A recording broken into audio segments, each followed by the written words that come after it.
안녕하십니까. 리딩 크리스천 앤 북클럽 RCB의 정진부 목사입니다. 반갑습니다. 오늘은 놀라운 하나님의 은혜 이 한 챕터에 대해서 이 책의 한 챕터에 대해서 함께 살펴보고 또 내용을 나눠보려고 합니다. 11번째 챕터입니다. 사생아의 집이라는 제목입니다. 사생아의 집. 요약을 통해서 그 내용을 한번 살펴보겠습니다. 얀시는 이 챕터에서 윌 캠벨이라는 분의 이야기를 인용합니다. 윌 캠벨은 미시시피주의 척박한 농장에서 자랐습니다. 그는 열심히 공부해서 예일 대학교의 신학부를 졸업하였습니다. 미시시피 대학교의 신앙생활 감독으로 임명되었지만 윌 캠벨은 흑백 통합, 인종의 통합에 대한 입장을 가지고 있었기 때문에 학교를 떠나게 됩니다. 그는 민권운동에 본격적으로 뛰어들었습니다. 그런데 그와 함께한 사람 중에 그가 지도한 청년 중에 조나단 데니얼스라는 신학생이 있었습니다. 그리고 그 둘은 친구가 되었습니다. 캠벨의 인권운동은 어려움을 겪고 있었습니다. 그가 흑인들을 사랑하고 그들을 돕고자 했을 때 캠벨을 반대하는 소위 훌륭한 크리스천들은 자기 교회에 타 인종이 들어오지 못하게 했다라고 말합니다. 그런데 여기서 한 사람이 등장합니다. 한 신문의 편집장이면서 불가지론자, 애그노스틱, 영어로는 애그노스틱. 불가지론이라는 것은 하나님이 있다고 지금은 판단할 수 없다, 그거에 대해서 확신할 수 없다라고 말하는 것이 불가지론입니다. 그럼 불가지론자인 이스트는 이렇게 캠벨에게 도전합니다. 10단어 정도로 말해 기독교의 메시지가 무엇인가 라고 캠벨에게 도전했습니다. 캠벨은 이렇게 대답합니다. 우리는 다 사생아입니다. 하지만 하나님은 어쨌거나 우리를 사랑하십니다 라고 대답했습니다. 우리는 영적으로 다 사생아이지만 그럼에도 불구하고 하나님의 가정의 일원으로 부름받았다라는 의미에서 그렇게 대답한 것입니다. 그리고 캠벨은 스스로 그 정의를 매우 마음에 들어 했습니다. 이 캠벨에게 매우 마음 아픈 일이 생깁니다. 그의 인생의 가장 암울한 날은 토머스 콜만이라는 보안관이 앞에 등장했던 캠벨의 친구인 조나단 데니얼스를 총으로 쏘아 죽인 날입니다. 그 이후에 이스트는 다시 캠벨에게 도전합니다. 이렇게 묻습니다. 조나단은 정말 사생아였는가? 캠벨은 자신과 함께했던 조나단이 정말 훌륭한 청년이었지만 모든 사람은 죄인이며 그런 의미에서 그는 사생아다라고 대답했습니다.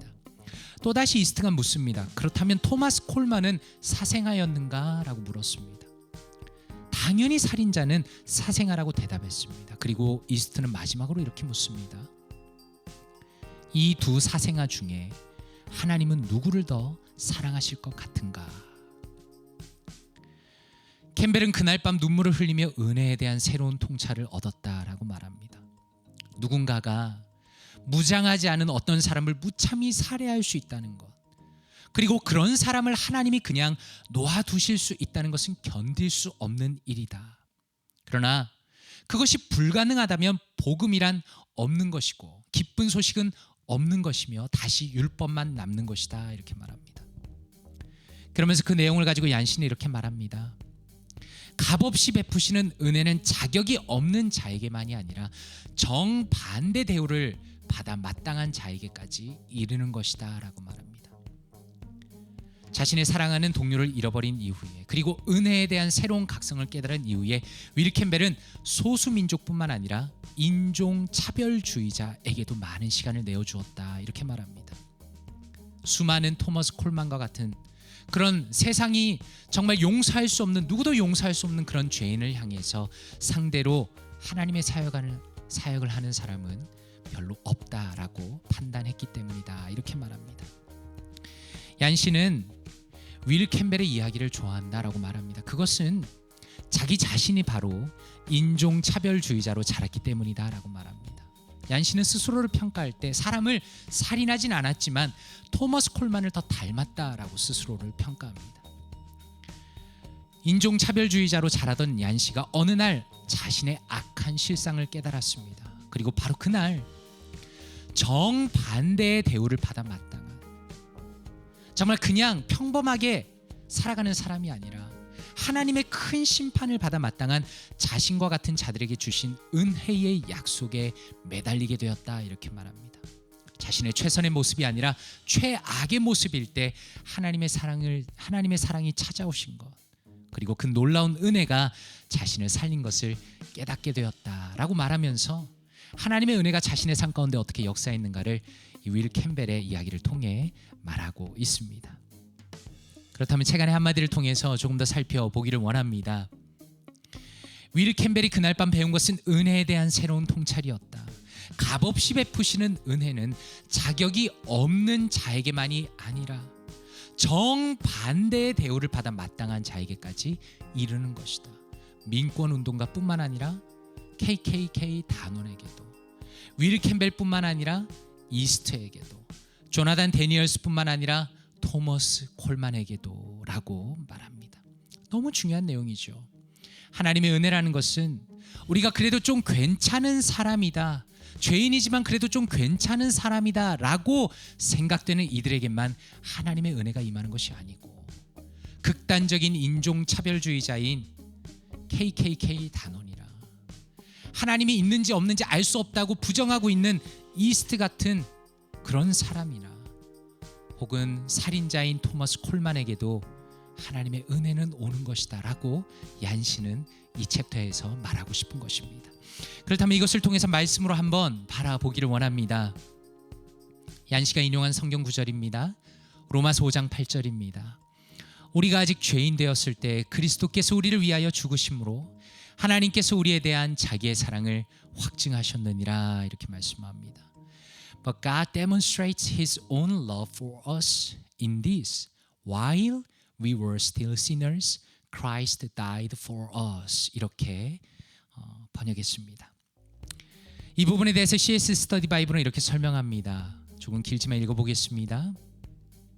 We can be sure of God's love since He did not so much for us when we were helpless, we were ungodly, we were still sinners, and we were His enemies. Jesus died for that kind of person. God freely chose to love us, and by doing so confers worth on us through our faith in Him. 이렇게 해석했습니다. 어떤 의미입니까? 우리가 하나님의 사랑을 확신할 수 있는 것은 우리가 무력할 때 하나님께서 우리를 위해 많은 일을 하셨기 때문입니다. 우리는 경건하지 않았습니다. 우리는 여전히 죄인이었습니다. 우리는 그분의 원수였습니다. 적이었습니다. 예수님께서는 바로 그런 종류의 사람을 위해 죽으셨습니다. 하나님께서는 우리를 사랑하시기로 자유롭게 선택하셨으며, 그렇게 하심으로써 그분을 믿는 우리의 믿음을 통해 우리에게 가치를 부여해 주셨습니다. 이렇게 말합니다. 너무 중요한 부분이죠. 우리가 여전히 죄인일 때, 하나님의 원수일 때 하나님께서 우리를 사랑하셨다는 것입니다. 바로 이 성경의 내용을 얀시가 이 챕터를 통해서 말하고 싶었다는 것이죠. 그렇다면 ICB의 관점으로 한번 살펴보기를 원합니다. 너무 중요한 부분이기 때문에 조금 천천히 읽어보겠습니다. 우리는 흔히 죄인을 이해할 때 평소에 착하게 살다가 어쩌다 소극적으로 약간 죄를 짓는 사람으로 이해합니다. 또한 남들과 나를 비교하면서 나는 죄를 거의 짓지 않는 착한 사람, 그리고 다른 사람은 나보다 훨씬 죄를 많이 짓는 천하의 악한 사람으로 생각하며 대부분의 사람이 살아갑니다. 그래서 나는 어떻게 이해하는가? 나는 하나님께 많이 사랑을 받는 사람이고, 저 악한 죄인은 하나님이 거의 사랑하지 않는 혹은 매우 미워하는 사람으로 이해한다는 것입니다. 굉장히 상대적으로 이해한다는 것이죠. 나는 그래도 조금 죄를 짓고, 나는 사랑을 많이 받고, 저 사람은 정말 너무 악한 사람이야, 저 사람은 하나님이 미워하실 거야, 이렇게 생각한다는 것입니다. 그러나 얀시는 캠벨이 경험한 그 은혜의 각성의 이야기를 가져와서 하나님 앞에서 우리 모두는 동일한 죄인이고, 단순히 은혜를 받을 자격이 없는 소극적인 그런 모습이 아니라 가장 심한 형벌을 받아야 하는 죄인이라는 것을 알려주고 싶어 한다는 것입니다. 그리고 얀시는 자신을 포함해서 그런 흉악한 죄인인 우리에게까지 하나님의 은혜가 임했다는 것을 강조하고 있습니다. 하나님 앞에서 우리는 어떻습니까? 사생아입니다. 죄인입니다. 그러한 우리의 인식은 하나님의 은혜에 대한 감격과 연결이 되어 있습니다. 다른 사람을 얘기할 필요가 없습니다. 내가 바로 하나님을 대적하는 그 사람이라는 것을 받아들일 때 진정한 은혜의 가치를 우리는 깨닫게 된다는 것입니다. 그리고 바로 그때에 세상에서 모두가 피하는 바로 그 사람에게 우리가 손을 내밀 수 있게 됩니다. 세상이 멀리하는 소위 진짜 죄인들이야말로 하나님이 진실로 사랑하시는 사람들입니다. 하나님께서는 우리를 통해 그들을 만나기 원하신다라는 것입니다. 하나님의 은혜를 깨닫게 될 때, 내가 어떤 사람인가를 깨닫게 될 때 우리는 그제서야 세상이 그토록 기피하는 진짜 죄인을 향해서 우리의 손을 내밀 수 있는 생각을 하게 되고, 그때서야 하나님께서 우리를 통해 그들을 만날 수 있다라는 것을 RCB의 관점으로 제시하고 싶습니다. 그렇다면 내 삶을 적용하면서 한번 볼까요? 두 가지를 적용하고 싶습니다. 지금 영상을 보시는 분, 당신 스스로를 진지하게 평가해 보십시오. 나는 나 자신을 어떻게 생각합니까? 나는 정말 나의 행동으로는 하나님의 은혜를 받을 자격이 없고 오히려 하나님을 대적하는 죄인이라는 바로 그런 나에 대한 진정한 성경적인 자기인식이 있습니까? 라고 여쭤보고 싶습니다. 두 번째로 이것입니다. 당신이 주로 어울리는 사람은 누구입니까? 주로 우리는 누구와 어울리고 있습니까?